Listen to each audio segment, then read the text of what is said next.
पुणे जिल्ह्यात मुसळधार पावसानं आज हजेरी लावली। जनजीवन विस्कळीत झालं। जोरदार पावसामुळे अनेक भागात पाणी साचलं होतं। वाहतुकीवरही परिणाम झाला। काही ठिकाणी गारपीट झाली। सध्या उन्हाळा असल्यानं अवकाळीच्या या तडाख्यानं नागरिकांची तारांबळ उडाली। कोल्हापुरात काल संध्याकाळी झालेल्या अवकाळी पावसामुळे शेतीचं नुकसान झालं। फळभाज्या पालेभाज्यांसह कलिंगडाची मोठ्या प्रमाणात नासाडी झाली। एप्रिल आणि मे महिन्यात कलिंगडाला मागणी असते। काल अवकाळी पावसामुळे कलिंगडाचं नुकसान झालं। धाराशिव जिल्ह्यात वादळी वाऱ्यासह आणि गारपिटीनं आंब्याला मोठा फटका बसला। रात्री आणि पहाटे 3 वाजता वादळी पावसामुळे फळबागांचं नुकसान झालं। सोसाट्याच्या वाऱ्यामुळे आंब्याची झाडं उन्मळून पडली आहेत।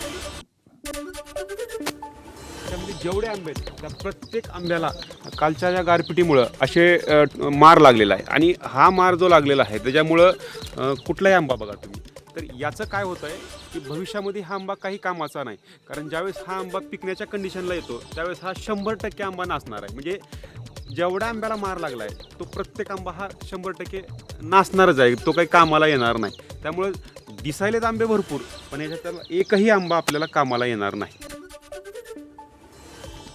धाराशिवच्या कळंब, वाशी आणि तुळजापूर तालुक्यात अवकाळी पावसानं थैमान घातलं। कळंब तालुक्यातील बहुला इथले शेतकरी सचिन कोठावळे यांच्या टोमॅटो बागेचं नुकसान झालं। त्यामुळे त्यांना मोठा आर्थिक फटका बसलाय।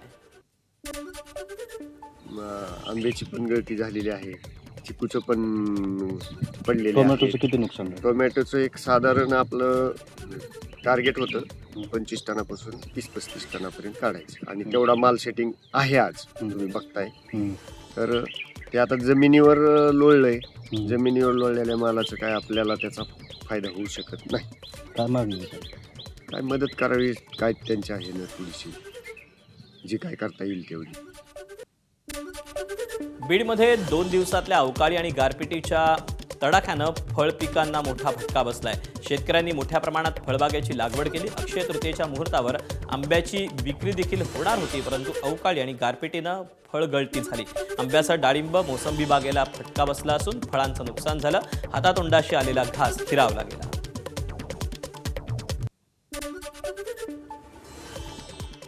माझ्याकडे बाग जवळपास एक 7-8-10 एकर बाग आहे मोसंबीची। 2,500 झाडं आहेत मोसंबीचे। 2,500 झाडं आहे। साधारणतः तोंडाशी घास आलेला होता सगळा। 2 दिवसापासून आता काढण्याला आलेली बाग आहे, तर गारपीट झाली 2 दिवसात, निसर्ग कोपला। हे असं प्रचंड नुकसान आहे, काय करणार त्याला? हां, तर भरपूर गारा पडल्या होत्या काल आणि भरपूर नुकसान झालं फळबागेचं। आंब्याचं तर काही राहिलंच नाही, त्याच्यात पूर्ण खलास झालं आहे आंबा। त्याच्यामुळे शासनाने तात्काळ जेवढं होईल तेवढं मदत द्यावं ही शेतकऱ्याकडून विनंती। बीड शहरात अवकाळी पावसामुळे पालिका प्रशासनाची पोलखोल झाली। पालिका प्रशासनाच्या माध्यमातून 15 दिवसांपूर्वी शहरातील प्रमुख 4 चौकामध्ये नव्या सिग्नल यंत्रणा बसवण्यात आल्या होत्या, परंतु अवकाळी पावसामध्ये सिग्नल सुरू होण्याआधीच नगरनाका परिसरातील सिग्नल कोसळला। घटनेत सुदैवानं कोणी जखमी झालं नाही, परंतु पालिका प्रशासनाकडून 60 लाख रुपये खर्च केलेल्या कामाची अशा पद्धतीनं पोलखोल झाली।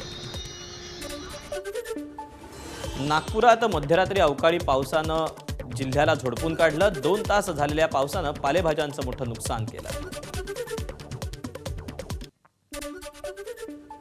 पावसामुळे गार पण पडली वगैरे आणि त्याच्यामुळे हे आता उष्णतेच्या याच्याने हे पालक माझ्या हातात राहणार नाही। तुम्हाला मार्केटला नेता येणार नाही? काहीच नेता येणार। काय होईल याचं? उष्णता म्हणजे जेव्हा ऊन पडतं तेव्हा काय होईल? पेटल्यावानी होऊन जाईल आणि जळून जाईल ते आणि खराब होऊन जाईल जागेवर ते, अशी ते हे आहे पालकाची व्यवस्था। नागपुरात अवकाळी पावसामुळे कळमना एपीएमसी मार्केटमधील शेकडो धान्यांची पोती भिजली। रात्रीच्या सुमारास नागपूरसह ग्रामीण भागात मुसळधार पाऊस झाला आणि याचा फटका एपीएमसी मधील धान्यांच्या पोत्यांना बसला। भंडाऱ्याला वादळी वाऱ्याचा अवकाळी पावसानं झोडपून काढलं। पावसामुळे कापणीला आलेल्या गव्हाचं मोठं नुकसान झालं।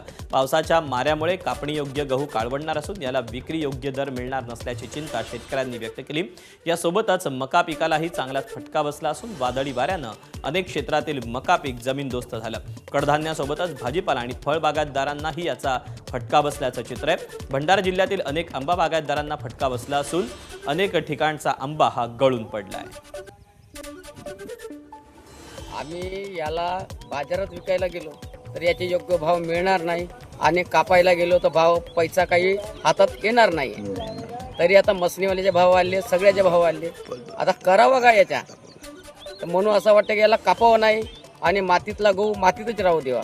शासनाने याची तात्काळ पाहणी करून आमच्या मालाला योग्य भाव द्यावा आणि त्याचा पंचनामा करून घ्यावा, अशी आमची मागणी आहे. नाही तर शेतकरी पूर्णपणे अडचणीत आहे. वाशिम जिल्ह्यात वादळी वारा आणि पावसामुळे बिजवाई कांद्याचं नुकसान झालं. वाशिम, मालेगाव आणि रिसोड तालुक्यात पावसामुळे रिसोड तालुक्यातील लोणी बुद्रुक येथील बिजवाई कांद्याचं नुकसान झालं. तात्काळ पंचनामे करून नुकसान भरपाई देण्याची मागणी शेतकऱ्यांनी केली आहे. हा माझं कांद्याचं पीक मी पूर्णतः असा हवालदिल झालेलो आहे. काबाड कष्ट करून 5 महिने झाले हा कांदा पिकवलाय आणि आता तोंडाशी आलेला घास हा शेतकऱ्याच्या हातातून निसटून चाललाय. तरी शासनाने शेतकऱ्याचा काही विचार करून तात्काळ मदत जाहीर करावी. अवकाळी पावसाचा फटका वाशिममधल्या काही घरांना बसला. ब्रह्मा गावातले अनेक घरांवरचे पत्रे उडून गेले. यामुळे रहिवाशांची तारांबळ उडाली. रात्र त्यांना जागून काढावी लागली. जळगावात वादळी वारा, गारपीट आणि अवकाळी पावसानं हाहाकार माजवला. नैसर्गिक आपत्तीमुळे हजारो हेक्टरवरची पिकं ही अक्षरशः जमीनदोस्त झाली आहेत. मका, बाजरी, गहू, केळी यासह विविध पिकांचं मोठ्या प्रमाणात नुकसान झालं, तर काही ठिकाणी फळबागा उद्ध्वस्त झाल्या. धरणगाव तालुक्यातील चांसर परिसरात काढणीला आलेला मका हा पूर्णपणे भुईसपाट झाला. सरकारनं तातडीनं पंचनामे करून शेतकऱ्यांना मदत जाहीर करावी अशी मागणी नुकसानग्रस्त शेतकऱ्यांनी केली. हे जवळजवळ 2-2.5 एकरमध्ये मका लागवड केला होता. 4-4.5 महिना या मक्याला झाला होता. आता हा पूर्णपणे तयार झाला होता, काढणीवर आलेला होता. परंतु रात्री 10-10:30च्या सुमारास पाऊस आला. वादळी पाऊस होता. त्यामध्ये पूर्ण मका जो जमिनीवर लेटलेला आहे. पण मग आता सरकार तर शेतकऱ्यांच्या पाठीशी नाहीच आहे, पण देवाकडे पण आपली अपेक्षा होती. पण देवाने पण असं केलं तर शेतकऱ्यांनी जावंच होतं. धुळे जिल्ह्यातील शिंदखेडा आणि साक्री तालुक्याला काल पुन्हा अवकाळी पाऊस आणि गारपिटीनं झोडपलं.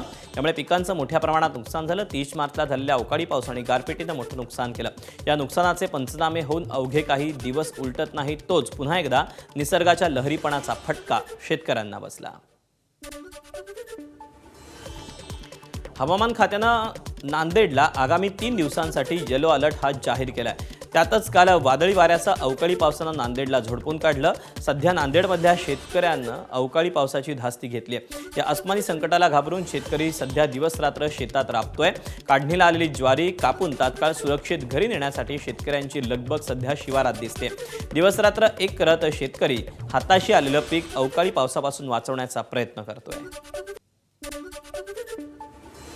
अवकाळी पावसामुळे लातूरच्या अहमदपूर तालुक्यातील सताळ्यात टोमॅटो उत्पादक शेतकऱ्यांचं मोठं नुकसान झालं. अचानक आलेल्या पावसामुळे टोमॅटोचं पीक पूर्णपणे खराब झालं. बाजारातही कवडीमोल दर मिळतोय. एका शेतकऱ्यानं एका एकरात घेतलेली टोमॅटोची बाग अक्षरशः उद्ध्वस्त झाली. लाखो रुपये खर्चून घेतलेलं पीक एका अवकाळी पावसानं मातीमोल केलं. शेतात टोमॅटोचा चिखल तयार झाला असून खराब झालेला माल उकिरड्यावर फेकण्याची वेळ शेतकऱ्यावर आली आहे. मार्केटला माझं एकही कॅरेट गेलं नाही आणि नेलेलं कॅरेट माझं डॅमेज माल झाल्यामुळं वापस आणला मी माल आणि 5 रुपये ते 3 रुपये 4 रुपये किलोच्या हिशोबाने भाडंसुद्धा माझं गाडीचं भाडंसुद्धा निघालं नाही. त्याच्यामुळे मी राग काय केलं की वावरातून मी काढून आणि उकंड्यावर रस्त्यावर मी टाकून दिलं. काय करावं लागलं, ह्याचा पर्याय काय करावं लागलं तुम्ही आता सांगा काय करायचे ते काय नाही ते. तर हे पूर्ण जगात म्हणजे सगळ्याचीच नुकसान झालेली आहे. माझीच म्हणून नाही, प्रत्येक शेतकऱ्याची नुकसान झालेली आहे. तर असे ही शासनानं काहीतरी आम्हाला मदत करावी लावावं लागेल. बारामती तालुक्यात ग्रामीण भागात अवकाळी पावसामुळे शेतकऱ्यांच्या पिकांचं मोठ्या प्रमाणात नुकसान झालं. शरद पवारांच्या राष्ट्रवादीचे नेते युगेंद्र पवारांनी बारामतीमधील पणदरे गावात नुकसानग्रस्त शेतकऱ्यांच्या केळी आणि इतर पिकांची पाहणी केली. मोठ्या प्रमाणात शेतकऱ्यांच्या पिकांचं नुकसान झालं असून सरकारनं लवकरात लवकर मदत द्यावी अशी मागणी युगेंद्र पवारांनी केली.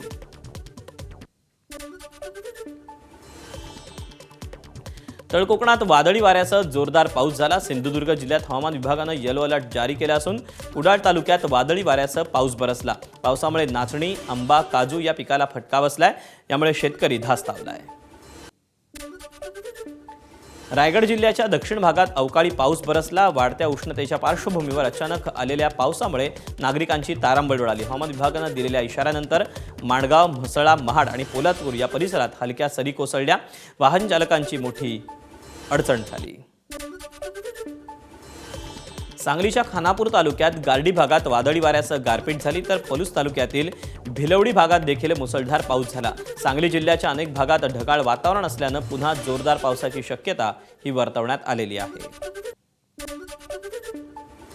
रत्नागिरी शहरवासियांना यंदा मे महिन्यामध्येच पाण्याची चिंता करण्याचं कारण नाही, कारण शहराला पाणी पुरवठा करणाऱ्या शीळ धरणात मुबलक पाणी साठा असल्याचा रत्नागिरी नगर परिषदेचे पाणी सभापती यांनी सांगितलं. पाणी सभापती आणि अधिकारी यांनी धरणावर जाऊन पाहणी केली. यावेळी त्यांनी रत्नागिरीकरांना काळजी करण्याचं कारण नाही असं आश्वासन दिलं. दरवर्षी आपल्याला माहिती आहे की रत्नागिरी नगर परिषद शहरामध्ये आपल्याला एक दिवस आड, एप्रिल आणि मेमध्ये एक दिवस आड आपल्याला पाणी याचं नियोजन करावं लागतं. पण यावर्षी मला वाटत नाही की आपण शहराला आपण एक दिवस आपण रोज पाणी पुरवठा देऊ शकतो. कारण आज जर आपण शीळ धरणाची जर पाण्याची जर लेवल बघितली तर आज 1.679 घनमीटर पाणी आज एवढं आपल्याकडे अवेलेबल आहे. आणि शहराला जे लागणारी रिक्वायरमेंट आहे हे 20 MLT पाणी आपल्याला रोज शहराला लागतं. तर ह्याचं जर कॅल्क्युलेशन आज आपण केलं तर आपण रोज शहराला पाणी पुरवठा करू शकतो. हनुमान जयंती निमित्तानं देशभरातील हनुमान मंदिरात विविध धार्मिक कार्यक्रमांचं आयोजन करण्यात आलं. हनुमान जन्माचा उत्सव नाशिकच्या अंजनेरी इथे 3-4 दिवसांपासून मोठ्या उत्साहात साजरा करण्यात येतो. अंजनेरी पर्वत हनुमानाचं जन्मस्थान असल्याची आख्यायिका आहे. पर्वतावर अंजनी मातेचं मंदिर आहे, तर पर्वताच्या पायथ्याशी हनुमानाची भव्य मूर्ती असणारं मंदिर आहे. हनुमानाच्या दर्शनासाठी भाविक मोठ्या संख्येनं अंजनेरीत दाखल झाले. हनुमान जयंतीनिमित्त सांगलीमधील श्री पंचमुखी मारुती मंदिरात जन्म सोहळा साजरा करण्यात आला. हनुमान जयंतीनिमित्त भाविकांनी मंदिरात पहाटेपासून मोठी गर्दी केली. हनुमान जयंतीनिमित्त जन्मोत्सव सप्ताह साजरा करण्यात येणार आहे. आज हनुमान मंदिरात पहाटेच्या सुमारास जन्मकाळ सोहळ्यानं मंदिरात जयंती उत्सवाला सुरुवात झाली. पुण्यातील प्रसिद्ध पेशवेकालीन श्रीमंत भिकारदास मारुती मंदिरातही भक्तांची मोठी गर्दी उसळली. हनुमान जयंतीनिमित्त मंदिराची आकर्षक फुलांनी सजावट करण्यात आली. हनुमान जन्म सोहळा मोठ्या उत्साहात साजरा झाला, तर संपूर्ण परिसर भक्तिमय वातावरणानं भरल्याचं पाहायला मिळालं. श्रीराम भक्त हनुमान जयंतीनिमित्त जळगाव जिल्ह्यात अनेक मंदिरात भाविकांनी हनुमान जन्मोत्सव सोहळ्यासाठी गर्दी केली. जागृत देवस्थान म्हणून मानल्या जाणाऱ्या जळगावमधील पंचमुखी आणि रोटवद अवचित हनुमान येथील लोण्याचा मारुती म्हणून प्रसिद्ध असलेल्या हनुमान मंदिरात महाआरती करून आणि गदा पूजन करून हनुमान जन्मोत्सव मोठ्या भक्तिभावानं साजरा करण्यात आला. दिवसभर विविध आध्यात्मिक आणि धार्मिक कार्यक्रमाचं आयोजन करण्यात आलेलं आहे. छत्रपती संभाजीनगरच्या खुलताबाद इथे राज्यातील एकमेव निद्रिस्त मारुती मंदिर आहे. त्याला भद्रा मारुती देखील संबोधलं जातं. याच मंदिरात दर्शनासाठी भाविकांनी गर्दी केली. भाविकांची अडचण टाळण्यासाठी विशेष खबरदारी घेण्यात आली. पहाटेच राज्याचे मंत्री अतुल सावे, माजी खासदार चंद्रकांत खैरे यांच्या हस्ते विधिवत पूजा करण्यात आली. तसंच हनुमान जयंतीनिमित्त विविध धार्मिक कार्यक्रमांचं देखील आयोजन करण्यात आलं. अमरावतीत हनुमानगड इथे सामूहिक हनुमान चालिसा पठण करण्यात आलं. भाजप नेत्या नवनीत राणा आणि आमदार रवी राणा यांनी देखील कार्यकर्त्यांचं हनुमान चालिसा पठण केलं. विविध धार्मिक कार्यक्रमांचं देखील आयोजन या ठिकाणी करण्यात आलं. हनुमानगडी या परिसरामध्ये राम मंदिर आणि हनुमानगडीचं उद्घाटन करणारे देशाचे गृहमंत्री अमित शहांच्या हाताने आणि त्या प्रसंगी देशातील जेवढे साधू संत आहे त्या संतांच्या उपस्थितीत हा कार्यक्रम होईल आणि त्याची जंग तयारी या ठिकाणी जोरात या कामाच्या मधून सुरू आहे. आणि ज्यांनी हनुमान चालिसाला विरोध केला, मला असं वाटतं त्यांना सद्बुद्धी देऊ आणि त्यांनी आपल्या घरामध्ये संकटमुक्त करण्यासाठी हनुमान चालिसाचं पठण केलं पाहिजे. घरामध्ये देवाच्या घरी कोणीही मोठा नसते आणि कोणीही निमंत्रण देत नसतात. देवाच्या घरी स्वइच्छाने त्यांनी आला पाहिजे. कारण जेव्हापासून हनुमान चालिसाचा विरोध उद्धव ठाकरेजींनी केलं तेव्हापासून 40चा विरोध केला, 40 लोक आउट. आणि आताही जेवढेही उरलेले आहे तेही सुद्धा बाहेर होण्याची पूर्ण मानसिकता आणि तयारीत आहे. तर मला वाटते त्यांनी लवकर हनुमान चालिसाचं पठण घरी ठेवलं पाहिजे आणि इथे येऊन हनुमानजीचे दर्शन घेतले पाहिजे. अकोल्यातील बार्शी टाकळी तालुक्यात कोथळी बुजुर्ग गावात हनुमान जयंतीनिमित्त माकडांसाठी खास पंगत आयोजित करण्यात आली होती। या पंक्तीत माकडांना आवडणारे पदार्थ वाढले जातात।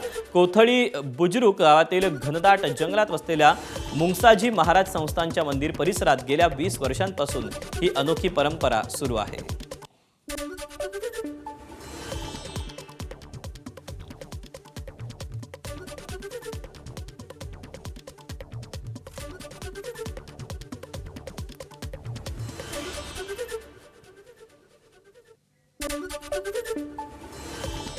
भंडारा शहराचं श्रद्धास्थान आणि ग्रामदैवत असलेल्या श्री बहिरंगेश्वर मंदिर परिसरात हनुमान जन्मोत्सवाचं औचित्य साधून विविध धार्मिक कार्यक्रमांचं आयोजन करण्यात आलं। मंदिरात भाविकांची हनुमानाच्या दर्शनासाठी मोठी मांदियाळी पाहायला मिळाली। या महोत्सवाचं मुख्य आकर्षण ठरलं त्या मंदिरात आयोजित करण्यात आलेल्या सामूहिक रामरक्षा, हनुमान चालीसा आणि मारुती स्तोत्राचं पठणानं। भाविकांनी एकाच सुरात आणि एकाच लयीत केलेल्या या पठणामुळे संपूर्ण मंदिर परिसरात भक्तीच्या चैतन्यानं वाहून निघालं। हनुमान जयंतीनिमित्त सिंधुदुर्ग जिल्ह्यातील वेंगुर्लेमधील आरवली येथील वाळू शिल्पकार रविराज चिपकर यांनी हनुमानाचं वाळू शिल्प साकारलं। रंगांची उधळण करत हे वाळू शिल्प साकारण्यात आलं। नाशिकच्या नांदगावकरांचं ग्रामदैवत असलेल्या एकविरा मातेच्या यात्रोत्सवाला आजपासून सुरुवात झाली। 7 दिवस चालणाऱ्या यात्रोत्सवाच्या पूर्वसंध्येला आमदार सुहास कांदे आणि त्यांची पत्नी अंजुम कांदे यांनी देवीचा मुकुट, पादुका, त्रिशूळ अशा 7 किलो चांदीची आभूषणं एकविरा मातेला अर्पण केली। यानंतर ग्रामदैवत एकविरा मातेच्या मंदिरात महाआरती देखील संपन्न झाली। बुलढाणा तालुक्यातील सौ या गावात जगदंबा देवी यात्रेनिमित्त एक अनोखी आणि थरारक परंपरा आजही जपली जाते। सुमारे 400 वर्षांपासून चालत आलेली ही परंपरा आजही अखंडपणे पुढे नेली जात असून दरवर्षीप्रमाणे यंदाही बगदीच्या माध्यमातून नवस फेडण्यात आला। या परंपरेनुसार बैलगाडीचं जू उलटं करून ते बांधलं जातं। त्या जूच्या एका बाजूला व्यक्तीला कमरेला बांधलं जातं, दुसऱ्या बाजूला त्याच्या वजना एवढे दगड बांधले जातात। त्यानंतर हा जू 5 वेळा फिरवून नवस पेढला जातो। यावर्षी ही परंपरा 14व्या पिढीतील शेषराव वखरे यांनी पार पडली। वगदीच्या रथावर चढून त्यांनी हा नवस फेडताना देशातील शेतकरी सुखी राहावेत, जागतिक युद्धाचं संकट टळावं आणि देशावर येणारी विविध संकट दूर व्हावीत अशी प्रार्थना केली। सातारा जिल्ह्यातील डोंगरी भागातील नागरिकांना कला, सांस्कृतिक कार्यक्रम आणि मनोरंजन खेळाचा आनंद घेता यावा यासाठी पाटण तालुक्यातील मरळी येथील कोयना दौलत डोंगरी या महोत्सवाचं आयोजन करण्यात आलं। महाराष्ट्र विकास पर्यटन मंडळाच्या वतीनं या महोत्सवाचं आयोजन करण्यात आलं। हा महोत्सव 2 एप्रिल ते 6 एप्रिल असा 5 दिवस चालणार आहे। दुर्गम भागातून लोकांनी याचा आनंद घ्यावा असं आवाहन इथले पालकमंत्री शंभूराज देसाईंनी केलं। साताऱ्याच्या पाटण तालुक्यात डोंगरी महोत्सव हा उत्साहात संपन्न होताना आपल्याला पाहायला मिळत आहे। याचं उद्घाटन देखील मंत्री शंभूराज देसाई यांच्या हस्ते करण्यात आलं आहे। सातारा जिल्ह्यातील डोंगरी भागातील कला, संस्कृती आणि खेळांना हक्काचं व्यासपीठ मिळवून देण्यासाठी यावर्षी डोंगरी महोत्सवाचं आयोजन करण्यात आलं आहे। सलग 2 वर्ष या डोंगरी महोत्सवाचं आयोजन पालकमंत्री शंभूराज देसाई यांच्या हस्ते करण्यात येतं। 5 दिवसात बीडच्या आष्टी तालुक्यात सांगवी पाटणमध्ये चैत्र पौर्णिमा आणि हनुमान जयंतीनिमित्त भैरवनाथाच्या यात्रेला मोठ्या उत्साहात प्रारंभ झाला। भैरवनाथाच्या यात्रेसाठी पंचक्रोशीतील भाविकांनी गर्दी केली। तर यावर्षीच्या छबिना मिरवणुकीकरता भाविकांना 3 किलो चांदीचा घोडा भैरवनाथाच्या चरणी अर्पण केला। आष्टी तालुक्यात होणाऱ्या यात्रेला महत्त्व असून गावाबाहेर असलेले भाविक आवर्जून भैरवनाथाच्या यात्रेमध्ये दंडवत घालण्यासाठी येत असतात। भैरवनाथाची महापूजा पार पडल्यानंतर छबिना मिरवणूक काढली जाते।